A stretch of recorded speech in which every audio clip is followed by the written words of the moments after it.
Thanks for joining us. I'm Megan Roberts. A murder trial is underway in Betchakon, Northwest Territories this week for a young offender. The accused, who CBC cannot identify under the Youth Criminal Justice Act, is charged with murder in the death of a 28-year-old man in July of 2023. The charges are related to the death of Dion Erasmus. Police say he was found dead in a grassy area next to a roadway in Betchakon. On Monday, a forensic identification specialist testified that 2 days later, a knife and golf club were found about 27 meters away. Bloodstains were found on the knife's blade, and DNA analysis determined it was Erasmus's blood. The head of the golf club also had his DNA. The autopsy found that Erasmus died as a result of stab wounds, internal hemorrhage, and shock. The prosecutor said he anticipates the trial will run until Friday. RCMP officers in Whitehorse and Yellowknife will soon be wearing body cameras. As we reported last week, the force says about 90% of frontline members will be using cameras a year from now. Officers in Whitehorse begin wearing the cameras tomorrow. They'll be on uniformed RCMP officers in Whitehorse, including the Kwanlin Dun Policing Unit, the Mobile Crisis Response Team, and the District Relief Unit, which RCMP says provides policing for community detachments when needed. In Yellowknife, RCMP officers begin wearing the cameras on Friday. The Northwest Territories RCMP says officers will be trained in groups. The rollout in Yellowknife is expected to be completed in December. A digital evidence management system will be used in both territories to store the footage. The body cameras will be mounted on officers' chests, and the public will know it's recording when a red light is visible and flashing. The goal for the cameras is to increase transparency, help resolve public complaints more quickly, and improve evidence gathering. Other detachments in the Northwest Territories and Yukon will phase in the new equipment over the next several months. The Canadian Mental Health Association has released a report on the state of mental health across the country. The report provides detailed statistics about each province and territory. Some Nunavut rates were much higher than the national average. Suicide and self-harm incidents were 5 and 6 times higher. The author of the report pointed towards some positives, though, including the training of Inuit as paraprofessionals to deliver mental health services. A paraprofessional is a person trained to assist someone with a professional designation.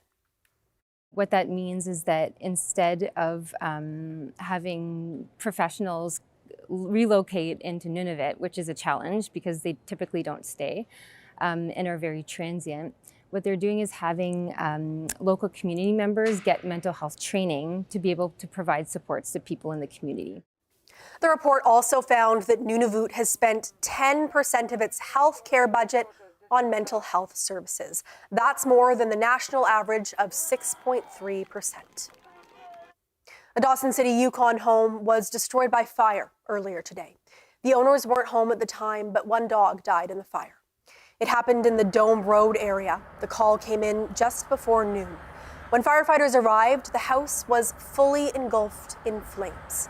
Mike Massery is Dawson's fire chief. He says it took close to 3 hours to extinguish the fire. Massery says it appears the fire started in the chimney. I talked to the owner of the house, and they said just before they left the house, they filled the wood burner up and closed the door, and away they went. And of course, the neighbor noticed smoke, and there was 2 dogs in the house, and they got one back. Massery says it's important to keep chimneys clean and clear of snow as temperatures drop. He says snow can block the chimney and cause a fire.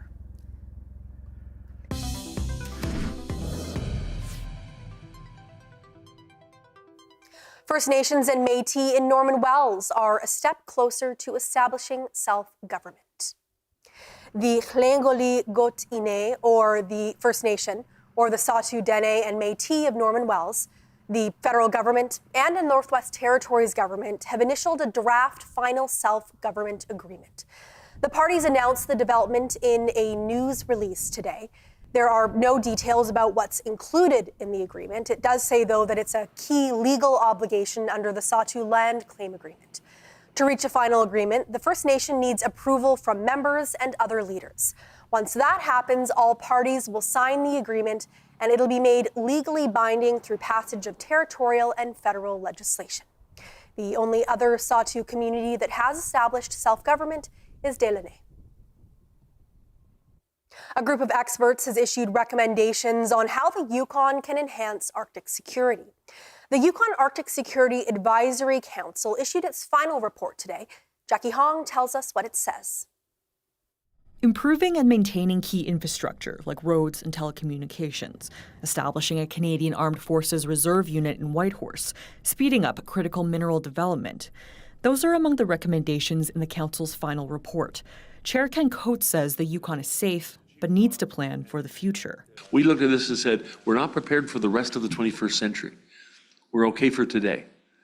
And I don't say that to create any kind of fear or the idea that the Russians are coming tomorrow or the Chinese are going to do something nefarious, but we have to be prepared for a very, very different kind of world. Yukon Premier Ranj Pillay put the council together last fall. He acknowledged that many Arctic security issues play out on the national and international levels, but says the territory, given its location, is still part of key conversations with the federal government. And it's important for us to come to the table with a perspective, not just being briefed and told what's going to happen. And so we've heard that from First Nation governments. We feel the same way. The Yukon government says the council's report is advice. It's not a representation of the territory's official positions. The Yukon isn't obligated to act on any of the recommendations. But the Premier says he'll be bringing the report with him when he and Yukon First Nations chiefs attend meetings in Ottawa next month. Jackie Hong, CBC News, Whitehorse. Travelers in Nunavut, again, have fewer options. Chrono Aviation has canceled its route from Iqaluit to Montreal. The decision comes after the company was unable to acquire a larger aircraft, the Boeing 737-800, because of maintenance issues and delays. Chrono Aviation usually uses a Boeing 737-200 for flights to the north. It also provides service for workers at Baffinland Iron Mines Corporation. The larger aircraft would have increased seat capacity from 120 to 189 seats. The vice president of operations at Chrono Aviation says they made a deal with the mine to sell extra seats to the public. Both the mine and us, we want to offer more affordable fares to the north. And part of the deal was, okay, we have all these extra seats on the aircraft. Can we sell them to the public? And there was an agreement that yes, we could. And that's what we did. It was a lot of work to get us to that. Just from security point of view, how it was going to work, the logistical point of view. Now, it was a lot of work to get this to be organized enough to operate this way. And we did it successfully, and we proved that it's possible to do it this way. But like I said, as far as the aircraft, we need an aircraft to do this route or this flight. And without having that aircraft anymore, we can't continue it. Sade says it's still possible they could bring back the route from Iqaluit to Montreal. Icy roads are a common feature of Canadian winters, but some Yellowknife residents say not enough is being done to deal with slippery conditions, and it's getting dangerous out there. Jocelyn Chappelle has more. Drivers today referred to city roads as an ice rink. One of the people concerned about them is Livingston Mtungwiza, president for Aurora Cabs. He was on his way to a meeting with the city and planning to bring up these concerns. He says the conditions cab drivers deal with are extremely dangerous. It's a life and death situation in a lot of these places, and we definitely feel that sometimes, because we drive every day, we are really being put in harm's way. It's dangerous. Sometimes you really wonder if you're going to come out of a situation or not, but you have to drive. Mayor Rebecca Elty said she's aware of public concern for the state of the roads. She says it comes down to money if residents want to see more gravel and snow clearing. At the end of the day, it's a budget question, and so if that's what folks want, it is budget season. So please write in and say we'd like to increase the service, recognize it has a tax increase, and that's I want to pay for that service. Aidan Labucan drives most days for work. He isn't sold on the idea of increased taxes, but is open to it. I don't know. Maybe if If it's for the safety of others, I guess maybe. While some online complain about main streets, picketers say the roads are slippery when they drive, but that they haven't seen major incidents in the week they've been downtown. No, we have not on Main Street at all. No, we haven't seen anything out here right now. I can't speak for the side streets when we're driving back and forth. Snow removal is ongoing, and the public can find more details available on the city's website. Jocelyn Chappelle, CBC News, Yellowknife.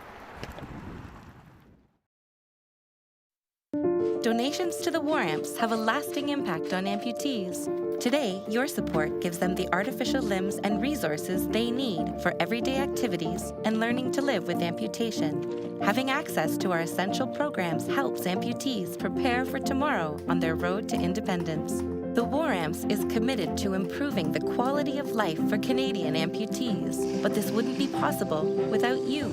To learn how your donation helps, visit waramps.ca. Release him. Why? Well, I would say it's extremely bad form to arrest your new boss.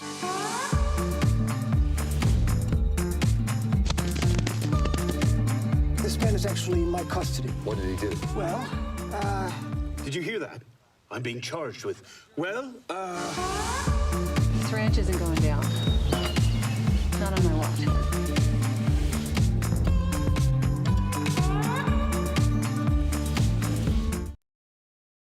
The dirty underbelly of capitalism is exploitation. They're making more money than they have ever made in the history of the music business. We have generation after generation of us not seeing a fair piece of the pie. How do we keep the money from Black music in Black people's hands? Never got paid, never got their due, never got their acknowledgement, never got their awards, never got their flowers. Don't miss Paid in Full, a 3-part series. Watch free on CBC Gem. If the car comes with the deal, I'm in. Cheers, Dragons! I look forward to fighting you on many a deal. And we look forward to meeting you. Dragon's Den. Watch free on CBC Gem. They reported a shipment of cocaine stolen 2 weeks ago. We all have our vices, Detective. Oh, you find that surprising? Dust, noise, and lowlifes. Bloody hell.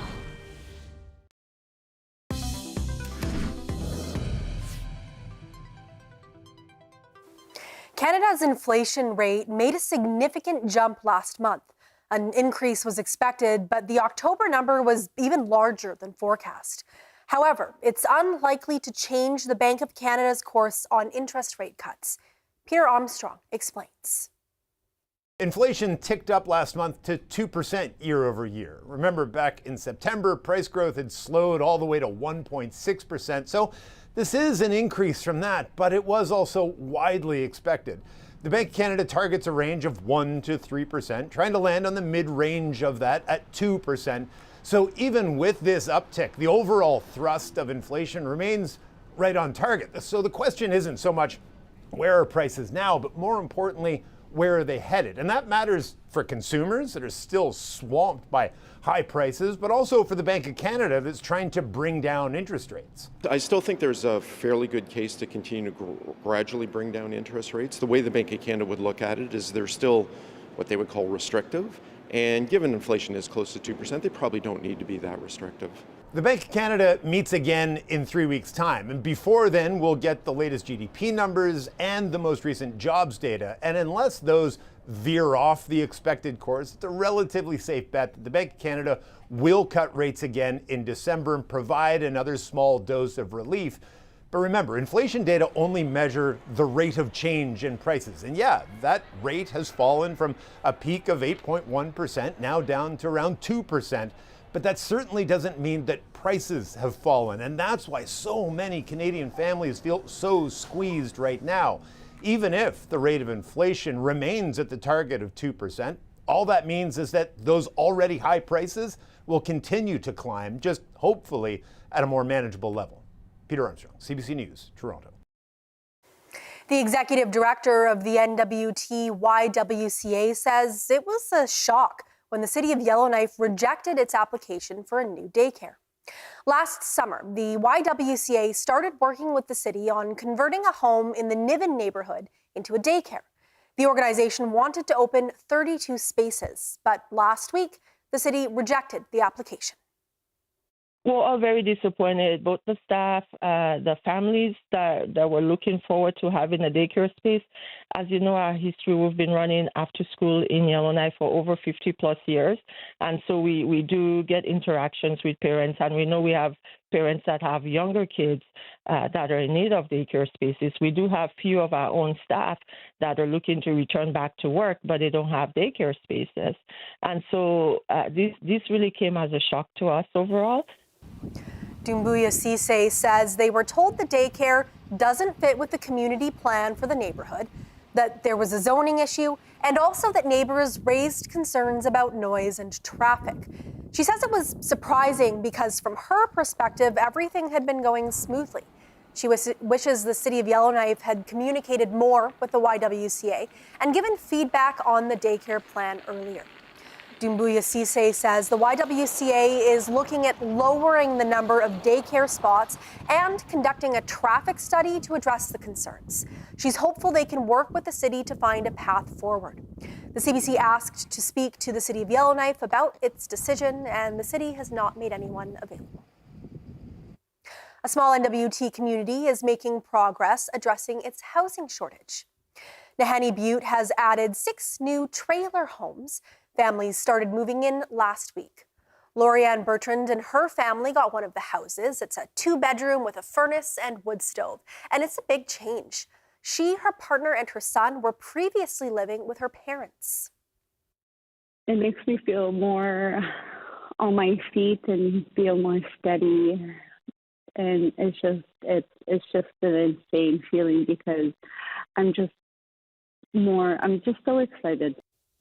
The band oversaw the project. It got more than $5 million from Ottawa for the houses.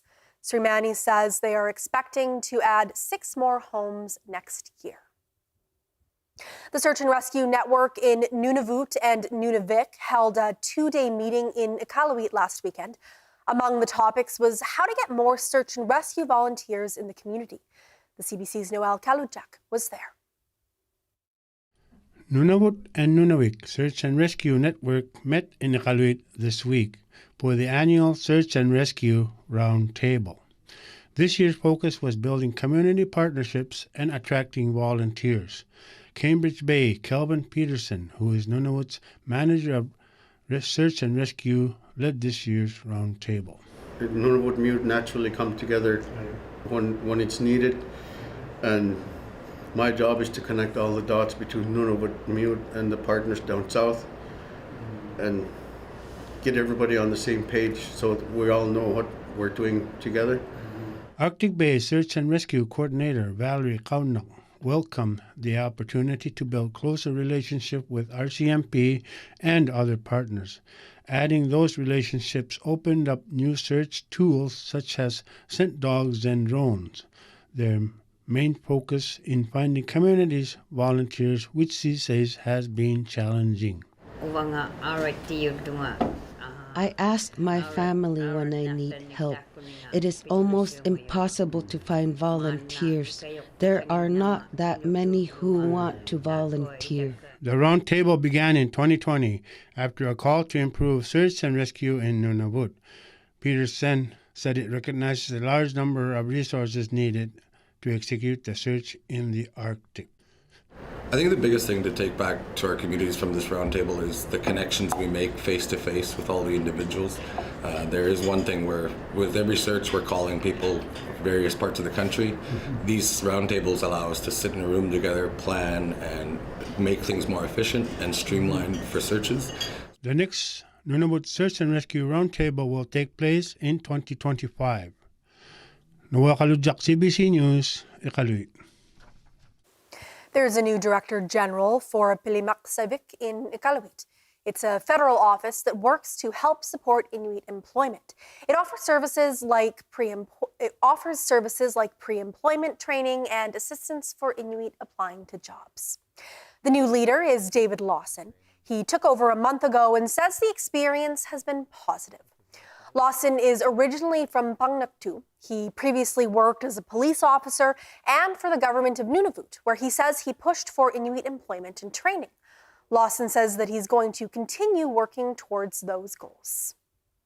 The sole focus is Inuit employment, increasing Inuit employment rates, and looking at the initiatives for pre-employment as to how to get more Inuit into the federal workforce. I'm loving the job. On top of a new Director General, Pilimak Saivik also has a new office location in downtown Iqaluit. Its new location has a resume writing area and counseling rooms as well. A Fort Smith elder and advocate for Indigenous language preservation was honored last week. Eileen Beaver was recognized for her work with the Connected North program and her contributions to language revitalization, education, and culture. Carla Ulrich has the story. A dinner event in Eileen Beaver's honor was held at the Salt River First Nations Conference Center. Connected North is a nonprofit whose program provides virtual learning experiences to classrooms across the North. Beaver has worked as an elder with the program for almost 3 years. The executive director of Connected North says that Beaver's role has been instrumental in shaping the program's growth and success. Any topic we bring, she has the ability to enrich the learning through her knowledge in a kind way. And then for non-Indigenous content providers, she also brings a valuable perspective. Like she's a bridge of understanding.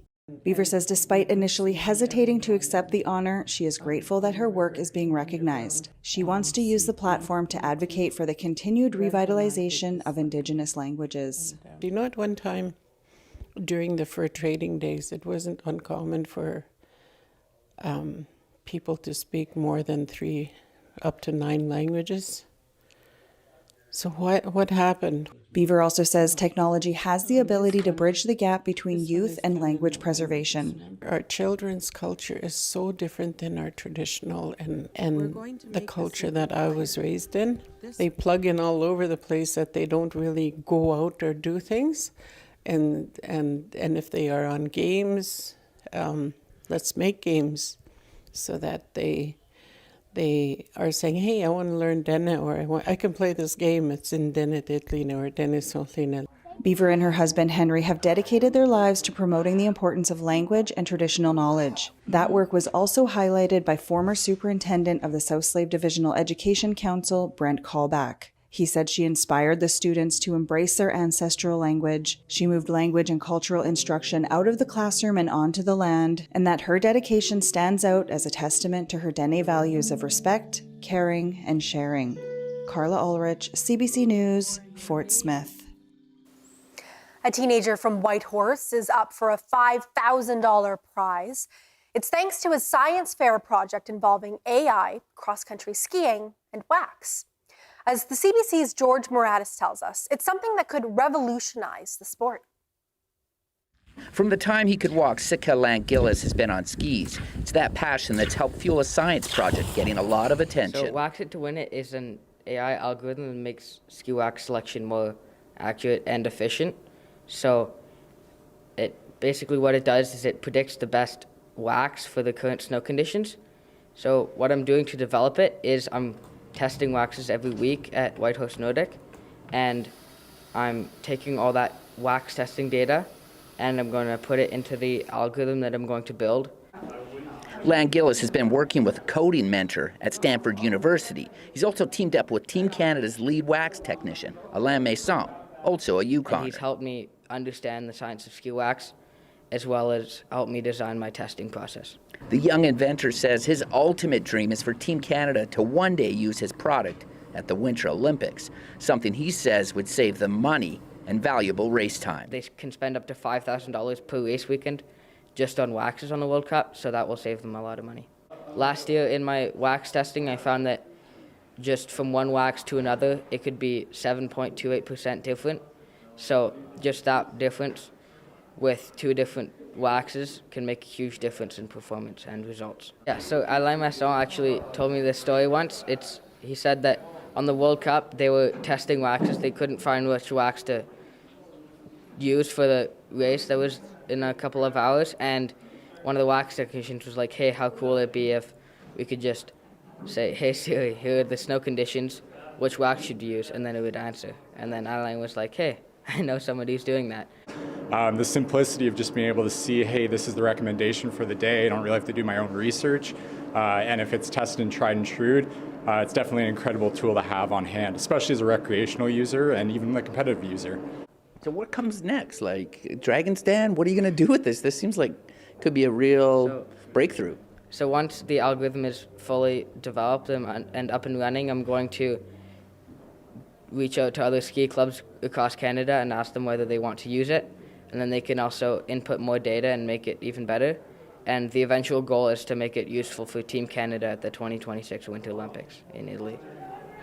Lan Gillis will find out later this month if he wins the Science Fair Project top prize. George Moratis, CBC News, Whitehorse.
There's hope for children in the NWT sending their letters to Santa.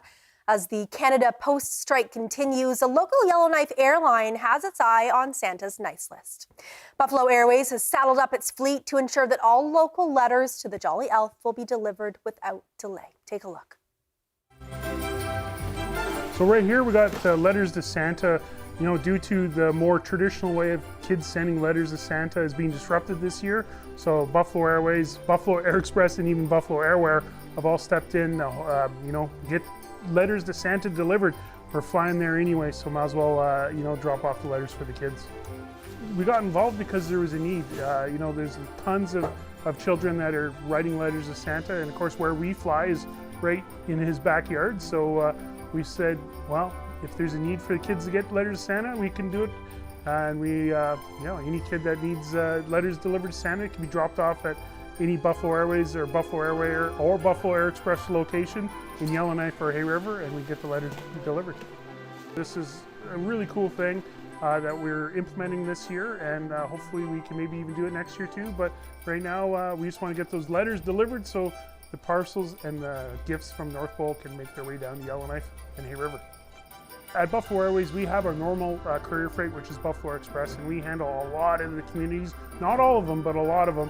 And we're, up in our game. We've got more airplanes, we've got more flights to take over the demand that is, because this is the busiest time of year, and that includes, letters to Santa. So everything from, we can ship your car to Cambridge Bay or your letters to North Pole, we can do it all.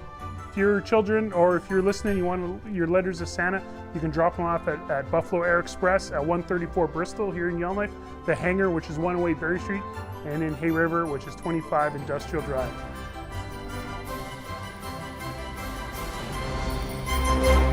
Well, I'm no expert. I suspect, though, there are some honorary elves at Buffalo this year. That is Northbeat for tonight. For news anytime, go to cbc.ca/North. Thank you for watching. I'm Megan Roberts. Have a good night.